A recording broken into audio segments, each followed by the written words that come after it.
Hi everybody, welcome to Restaurant Live. Welcome to a slightly earlier edition today. Well, we're going to have amazing guests on in a minute, providing Cyrus finds the right buttons to press. We're having Cyrus Todiwala, one of the most amazing Indian chefs we have in the country, a superstar of Indian cuisine, so I can't wait to get him on, and I'm looking nervously at the screen, but I'm sure he'll be here soon. I hope you've all enjoyed these Restaurant Live series, and it'd be great to sort of see as many people on as possible as we go forward. So, and if you've got any questions for Cyrus, then that would be fantastic, as I wait nervously for him to join. He did say he's set his alarm, and he also said, by the way, that he thought it was 11 o'clock, which is always good. Here he is, a high wave. So now, I think I go here. Cyrus, just a second, where are you? Let me just press you there, am I right? Just a second, how do I get you? View, here we go. Now I press that, and now I add you. Technology is amazing. Technology is amazing. There you are. Yeah. Hi. Hi, Cyrus. You're doing better than me. I don't know how to do these things. Well, maybe I'm going to come down a bit now. I've got to write. Oh, there we are, right. Yeah. You. Yeah, good. Good, but it's that's better. Stay there where you are. I'm just holding on the phone. That's it. I can see you now. Well, look, it's great. Firstly, it's great to see you. And I've got a few things to ask you about obviously tomorrow, whether you're I'm going to say cheers. I know you've got some champagne, but I've got the champagne, but I've got my mug of tea, so I'll say cheers for the time being. Very well, that's great. Frey Jean Frey, thank you so much for the champagne. So Cyrus, let me ask you some questions, and there's a few things to sort of chat about quickly over this weird period that we've been through. Yes. I just gave you an amazing build-up as, the master of Indian cuisine in the UK and all I call it South Asian, whether that's the right terminology, but covering an aspect of a number of cuisines around I think, am I right in saying there are 6 or 5 countries in South Asia? I'm saying that Bangladesh, India, Sri Lanka, Nepal, and Pakistan.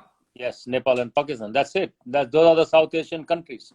There you go. That's not bad on my. Well, I'll tell you. There's a reason. I know a bit more about that in a minute. But tell me about tomorrow. Are you opening tomorrow? Well, we are doing takeaways tomorrow, but we're opening on the 14th.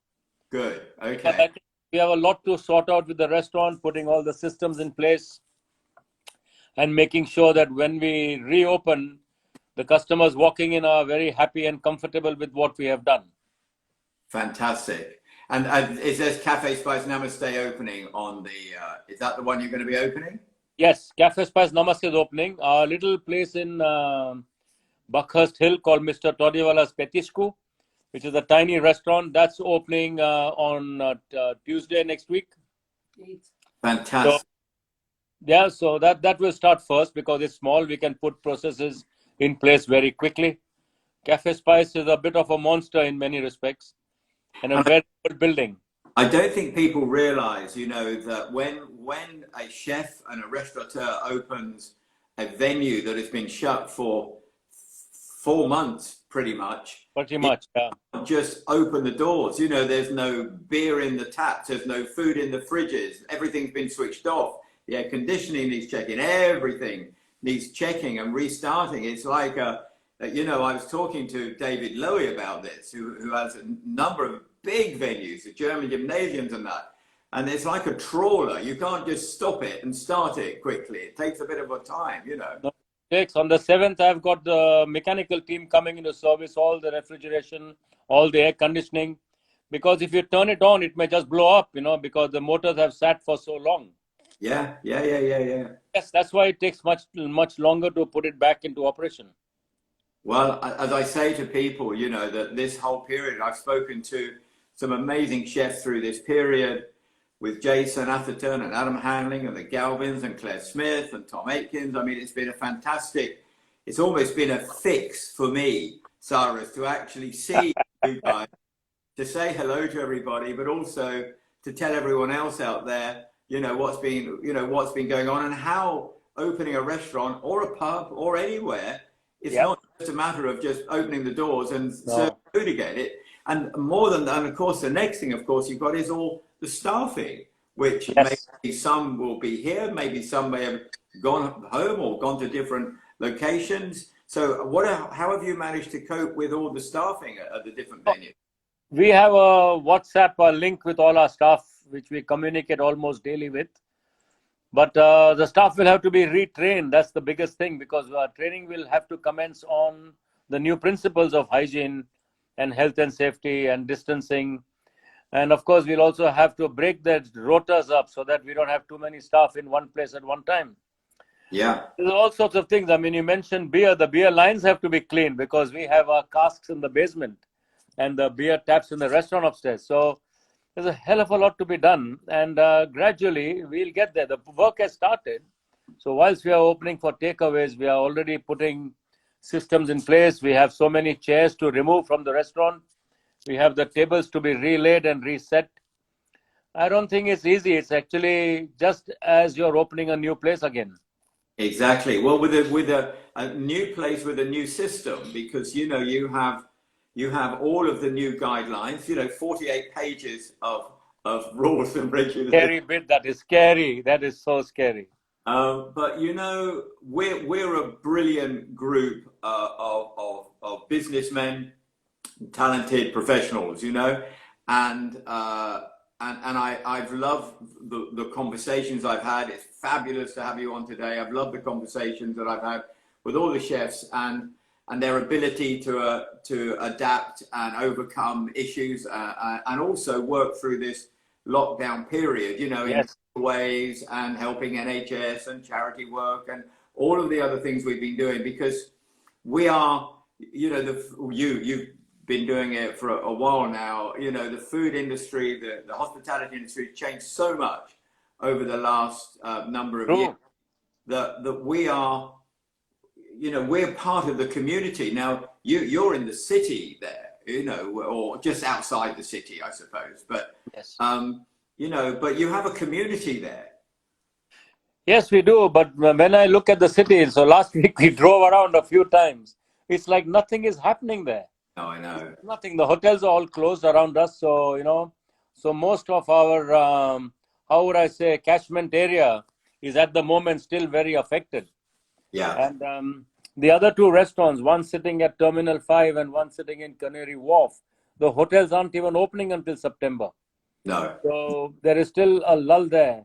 But having said that, I think one of the positives of this lockdown for our industry is that we have finally come into the eyes of the government machinery. Finally. And it gives me so much pleasure to see that actually people are now recognizing the weight and the quality and what this industry does for the public in general and this country. So this is a big positive for me, because Kate Nichols has done a brilliant job. I mean, there's no two ways about it. But now everyone's talking hospitality. Government's actually thinking about how to help, how to save jobs, how to save our industry. And I doubt very much before this, that much recognition would have come our way. So I'm very happy on that front. Well, I guess the industry has a lot to catch up and to still climb up. It's going to be a really tough challenge for all of us. Yeah. No, I think that you make a really good point there. I think that we have all seen now what happens when our restaurants and our pubs and our cafes all close. You know, apart from hairdressing, we're just desperate to get to... Desperate. I'm desperate for the hairdresser. Look at my hair. I've stuck it down with gel and come on the interview. So, you know, Sarah, so what I've been doing is I have some lovely questions for you. And as I say, for me, this is just a lovely opportunity to speak. Hi, Brian. There's a whole load of people saying hi. What's the latest news on VAT? I don't know what there isn't anything on VAT, by the way, Brian, at the moment. I think VAT is where it is. And I saw Jonathan Lamb and I saw other people coming on. But it's a great time for me I've known you for a long time, and we say hello in the restaurant, or we say hello here or there or everywhere. But that's it. And the same with all of the other. I've actually got a bit of time here to grab you and to ask some questions that I didn't know about you. But one of the things that I have done, Cyrus, and I want you to be involved in it, you don't even know about this yet. I'm going to ask you, and I'll ask you direct online, so difficult for you to say no, but you won't say no. I work very closely I'm passionate about the young chef, young waiter project, which of course I've been running and I've been doing, and we've really had the opportunity. You talked a minute ago about how hospitality, how people can see now how important hospitality is. Yeah. Well, I've had the opportunity to really develop this over this period, and I'm really pleased that because we restyled it last year, we made it very much an online process, so online applications, online first round of judging with a final at the end. So this year I wanted to extend it, and I have extended it. And I don't know whether you saw Saturday Kitchen with Ching Wong, who was on the other day. Ching is, we love her, and she is so fabulous. And she is now going to run Young Chef, Young Waiter China within the UK, so the Chinese community. Yes. And so then what I did, I thought, well, that's amazing. So I get Ina Mali, who runs the Curry Awards of the British Curry Awards, to look at running Young Chef, Young Waiter South Asia. So we're now capturing, if you like, all of the European community, if you like. Yes. What I noticed last year, we didn't get many, Indians or Bangladeshi or chefs applying. Yeah. So I thought, well, let's keep the community there, and let's have our own Young Chef, Young Waiter South Asia, Young Chef, Young Waiter China, and Young Chef, Young Waiter Europe, if you like. Yeah. And so we've developed that. So I'd love you to be involved in that process of Young Chef, Young Waiter South Asia. And it's a very simple process because we made it very simple. But just have you involved in that process would be fantastic for the young chefs and waiters of the Indian, Bangladeshi, Sri Lankan community. And you're expecting me to say no? No. I'm not expecting you to say yeah, no. But on the face of that, I mean, we have, about our competition, Zest Quest Asia. Right. So Zest Quest Asia is, of course, this year now it's a bit tricky to handle it, but it's in its 8th year now and it's become very, very successful. Good. And I think there is an angle there because we are looking at bringing young British-born talent into the Asian sector, and we have worked very hard. And Ching is one of our judges as well. Oh, Ching, good. Yeah. So Ching has very kindly volunteered to be one of our judges because I just asked her one day, we need somebody with an Oriental brain also as one of the judges. Yeah. And there is an angle there because we have direct access to 110 colleges in this country, Rob. So my emails go out to 110 heads of departments, tutors, etc. We've just launched Zest Quest Asia in the summer because students are feeling a bit withdrawn, not knowing where the future is for them in this industry. Yeah. And motivate them. We've launched a at-home competition. They will submit recipes and photographs and we'll pick a winner, give the winning family a slap-up meal at Cafe Spice and, few other prizes. So I think there is very much something there that we could tie in with that as well. Okay, well, that's amazing. Yeah, that's amazing. Well, look, I will come back to you separately about that, but I just wanted to, while you're here, I've seen Sophie Michelle has just joined as well from Barbados. Hi, Sophie. Chef Sophie Michelle. And also I've just seen another chef. I didn't quite see your first name, but I saw Singh at the end. So I'd imagine you're an Indian chef or you're certainly a South Asian chef of some description. Vivek has joined us from the club, Cinnamon Kitchen. Vivek has joined us, yeah. Oh, wonderful, wonderful, wonderful. Well, it's great to have everyone on board and listening to this. So, and you know what I've done again with Young Chef, Young Waiter? My passion for this, Cyrus, is that, I was so concerned that we have such fabulous talent and these are the future. This is the future right now. You are training amazing chefs and waiters and the same as everyone else is. The moment they've been sitting at home, they've either been furloughed or they've been, which is why it's lovely to hear how you've kept them all engaged. But we needed to keep them engaged and motivated. So the Young Chef, Young Waiter competition is all online, and anyone wants to get on board, it's youngchefyoungwaiter.com. I'll send you some information and love to have you in that section, you know, looking after or being part of that whole South Asian section, because I want to bring it all together.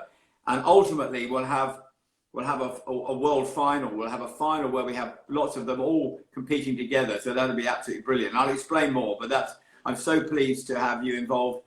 And one of the groups we've got involved now, on top of that, Cyrus, is we've got some marvelous official partners, and the Fork have come on. The Fork was Booker Table, yes, and come on as an official sponsor, and they have, or official partner, and they have obviously a massive database of restaurants and people and everything else. So we've managed to build a real incredible package with Michelin, with the Fork, with Tatler, with UKH, with the Restaurant Association, with all these, all supporting this competition. So it's going to be enormous now.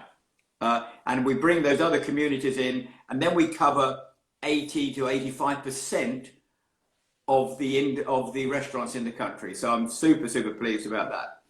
So now going on to something else, and I don't know this about you, so this is something I wanted to hear.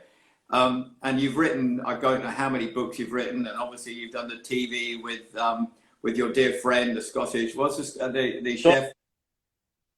Tony Singh. Tony Singh, yeah. He's so funny. And you did Spicemen, wasn't it? Or you do the Incredible Spicemen, yeah.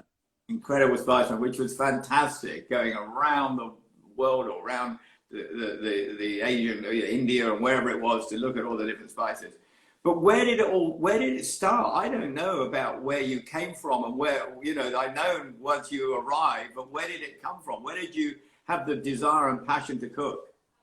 Wow, that goes back many years actually, because I mean, I'm from Bombay in India. So born and bred Bombay. Passion was developed very much in the house, because I was a very sickly child and very highly asthmatic. I would have to miss school many times. Right. But the mental clock for a child clicks after 9 o'clock. He suddenly starts feeling better when he visualizes the school gong going off, and then everyone's in class and now he's at home. Suddenly I feel better. And then you start to trouble your mother. So mom would drag me into the kitchen, make me do small things with her, making chapatis or putting the dal on or something else. And incessant chattering, asking questions.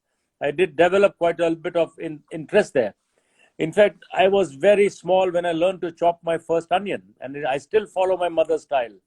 So, but then of course, as a usual young 17-year-old with no head on his shoulders and not being very academic, I was very confused about my future and what I would do. Studies was never my forte. So we managed to get into the Catering Institute in Bombay, one of the 2 catering institutes then in Bombay. It was still a diploma managed course. These degrees have just started very few years ago. And that was it. And then I did quite well because I like cooking anyway. And the Taj Mahal Hotel picked me up. And the career began with the Taj. I think for a whole year, I worked weekends, cleaning tables, bussing tables, clearing the trays, because it put money in your pocket to have some fun. But the desire was always head towards the kitchen. And then, of course, when the job came, I started with the kitchen, and God knows, since 1976, cooking full time still. Wow. That's many years now in the kitchen. Yeah. I don't see it stopping soon, because I still am very much hands-on in many respects. I do like to be in the kitchen. I still cook all the time. I do so many classes.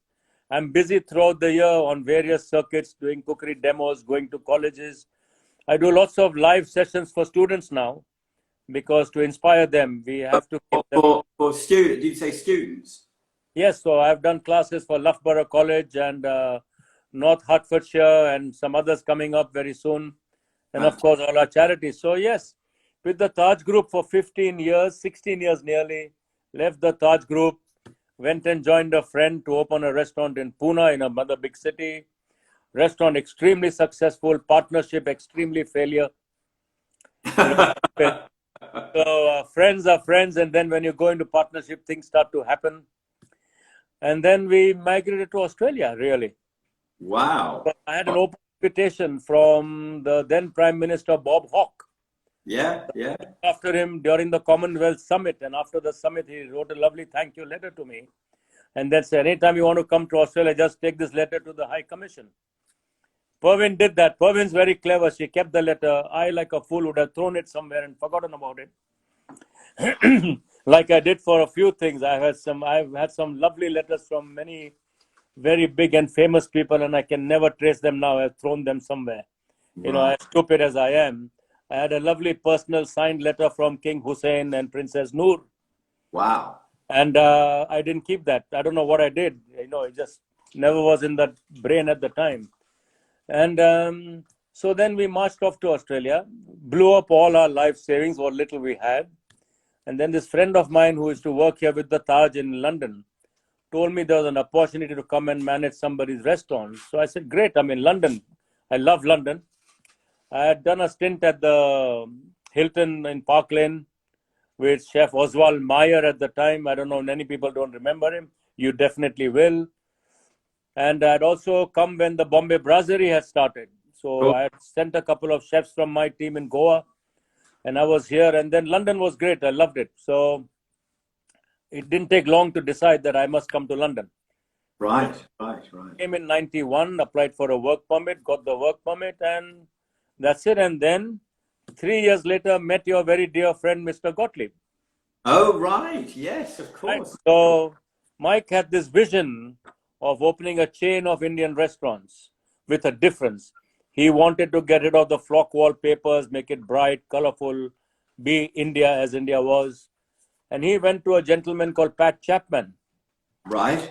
Runs the Curry Club of England, who used to. I mean, Pat must be pretty old now, but Pat, I used to do lots of demos for Pat in India. He used to bring groups of people every year. And I used to do cookery demos for him, teach his group about the cuisines of wherever we were. And Pat told Mike, don't go to India. The man you want is in this country today.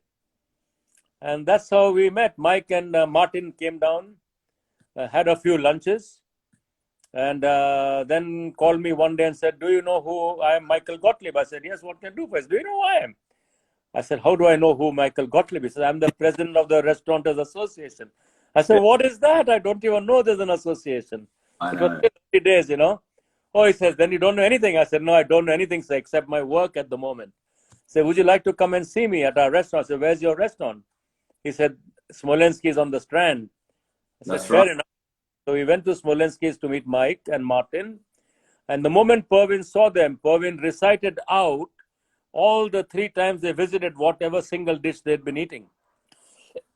And if you've ever seen a look of surprise on Mike Gottlieb's face, which is very, very rare, that was the day his jaw nearly dropped. The woman remembered his order over 4 consecutive weeks. And so a relationship developed. I mean, we got together. Mike made the stupid mistake of asking me to join him. Rather than have a restaurant that was known for quick food, it became a destination restaurant for high quality, high-end food. And the concept of running a chain failed, actually. But we are still very dear friends, of course. That was the start of, you've taken me back now. I mean, so Michael was the president of the Restaurant Association then, and I'm the president now. We're talking some 25, 30 years ago or so. Cafe Spice, Namaste, is 25 years old. Cafe Spice and it wasn't called Cafe Spice now, it's just Cafe Spice, wasn't it? In those days? It was called Mike just wanted Cafe Spice, but Namaste, where we worked, was so famous that we adopted the Cafe Spice Namaste into it. Yes. I remember, and I also remember, you've taken me right back here. Wasn't there a load of issues, trademark issues on Cafe Spice and all this? Oh, plenty, because as soon as we opened and we became famous, 95 Cafe Spices opened up. So we had to trademark it. So that's why Cafe Spice Namaste. There was also Spice Girl Time and all that as well. Oh, yes. This spice stuff. but there was a trademark issue with another restaurant called Soho Spice. Right. And of course, I mean, you don't come across people like Mr. Gottlieb in a hurry. No. Michael is, look, I speak to Michael. He's on the Zoom call every Tuesday that we do. Yes, with Roddy. Yeah, which is very good. And it's been very valuable. It's fascinating. And so we've taken us right up, because I was working out that when you came to London, that was the bit I didn't know. And the other thing, that you just said a minute ago that you love cooking, you love being in the kitchen still. So you may not, or you may have seen, I've been doing a lot of cooking online. I have been doing a lot of cooking. I've been watching. And I'm a chef, but I haven't cooked properly for 20 years. But you know what this has done, Cyrus? So I love to take something from a negative. It's been a horrible situation. And I'm going to come to your cooking online in a minute as well, because I've seen some of yours as well, which is hysterical, by the way, because I think it's Mrs. Todiwala cooks, and you direct. It's a bit like my one. My wife, I'm cooking, but I get direction from her. And it's, hello, Mrs. Todiwala. I was looking at, where was it? I was looking at your, with your auntie's bean and potato cakes or something. Yes. Auntie somebody. Yeah, my mother-in-law. Mother-in-law. and the breakfast, the Marcella eggs, I mean, they just look fantastic. I don't know why I have to ask you right now, why are they called Marcella eggs? On the basis of it's got onions and chili and everything else. You just put but the word masala is something that complicates the British mind for sure, but not the Indian mind. Because the Indian mind looks at masala in 100 different ways. Right. And we call something that we cook, say we cook onions, garlic, chili, etc. down. And that is also a masala for us. But for the British, it's a very different representation, which is, of course, thanks to the misconception that has derived over the years on the way Indian food has evolved and what Indian food really is. Right. And so for us, it's a masala. So chopped onion, chopped tomato, chopped garlic, chopped ginger, chopped chilies, sauteed together, sprinkled on the fried eggs or below the fried eggs is a masala fried egg for us. Well, I'm going to do one of those. I'm going to follow yours. I have to be a bit careful on the chili on my throat. But try that with chopped sausages. It tastes even better. And still put the eggs on top. Oh, yes. And just coddle and just lit for 2 minutes. That's all you need. Well, if anyone, so what I was going to say was, this is, it's for me, it's rekindled my love for food, and whether I was making cooking a sausage roll or a lobster thermidor, and I'm very much gone way back in the classics. I did a chicken cordon bleu the other day, which is like, how many years old is that? But did you stuff it with ham and cheese? Ham and cheese. Yes. But and it's all, I've been doing this online. I've absolutely loved it. I've now done 78 different cooking videos. Oh, wow. And I have done all kinds of things from my past. But the most important thing for me, it just found my love of cooking and my love of preparing food and my love of finding great cabbages and great tomatoes and smelling them and not just going to the supermarket. I've been going to the farm shop, I've been looking, and big onions, and dirty spring onions. I loved it. I've just, and I've been, again, I would come into you, we'd have 5-minute conversation, be running around. I never had this time to really appreciate where I was. And then I because I'm a businessman, I sort of came out of the kitchen, went to meet all the customers, never went back in, cook again. But I've really enjoyed what I've done, and I've really enjoyed doing all this cooking, and I've really enjoyed, I mean, as I said, I watched some of yours, and it was, I have a good rapport with your wife, and you are so respectful to her, and whether you're like that all the time off camera. Oh yes, I know which side my bread is buttered, sir. I mean, it's been fantastic. Well, look, And other than that, my sort of final question really to you now, through this lockdown period, I mean, apart from doing, eggs masala and lots of other things, I mean, what have you been doing? You've been engaging with the staff. I mean, have you been asked to do charity events and other things? Yes, I mean, we've been raising money for all the different charities. I've got one for Food Cycle on Tuesday evening. At 6 o'clock, I go live to do a class for Food Cycle. And we did one last week for a mental health charity. And 60 couples were online cooking with me. And I think we raised a few £1,000 for the mental health charity. For Food Cycle, the tickets are on sale now at just £5 really to donate to Food Cycle. And hopefully we'll raise some more money for them because it's a desperate situation at the moment. Feeding so many people, sending food bags out and packages out. Yeah. Against Hunger, Hospitality Action. Just one of the few, but I've been involved in a lot more actually. Because I work in several committees like the Tower Hamlets Food Partnership. And we are now part of the Ethical Chefs Association in trying to see what else we can do. And then, of course, my other roles as the ambassador for the Rare Breed Survival Trust and the chef ambassador for the Marine Conservation Society. So I'm getting a box of 24 different kinds of fish and canned fish, and I'm going to make one recipe each and raise money to help clean our beaches down. Wow, amazing. So it's been non-stop actually. I've never had any break. For me, it's been wonderful. I don't have a location. I have a kitchen here, and I've been happy to sort of do these things and just speak to people and put out names. And as I said, Ching was on the other day talking about Young Chef, Young Waiter on Saturday. Kitchen was fantastic. I'm doing something with, in fact, I'll come to you on this one. This one, I'll let you know about it.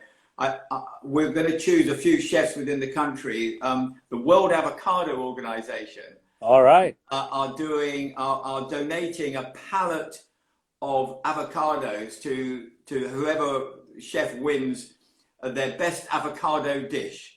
So the avocado dish, and all you've got to do, I'll come to you, not now, but I'll let you know when it happens. It's literally, you prepare it, you take a picture, you send it to the World Avocado Organization in the States somewhere. They will choose a winner, and the winning avocado dish, but it's going to be chefs, will get, I think it's 2,000 or 3,000 avocados to send to different hospitals. I just thought it was a nice. It's a good gesture. I mean, it's amazing. What do you do with so many avocados after that? We'll have a chef party with champagne and avocados. We'll do that. We'll do that. I've enjoyed these restaurant lives. I've got one of my legends coming on. Apart from you, of course, Cyrus. I've got one of my legends coming on. Thomas Keller's coming on in June. Oh wow! So and a dear friend. But again, this has been an amazing time to sort of catch up and also find out a bit about you. Keep cooking with the wife. Yes, we cannot stop now. There's so much going on anyway. And I'm going to do one, and when I do one, you'll see it. I'll post it over. I think the masala eggs. Now I know why they're called masala eggs. I've got it now. It clicked in. Thank you so much. Look, it's a pleasure. My pleasure, Robert. Sorry, I thought it was 11 o'clock, and I kept fiddling. I went online. I went on the computer. I went everywhere. And then our son came and said, "Dad, look at the time. It's 12 o'clock." Oh, great. I can have some toast and butter. See you later. All right, son. All the best, Robert. Take care. All the best to you. Bye now. See you. Take care. Bye. Bye.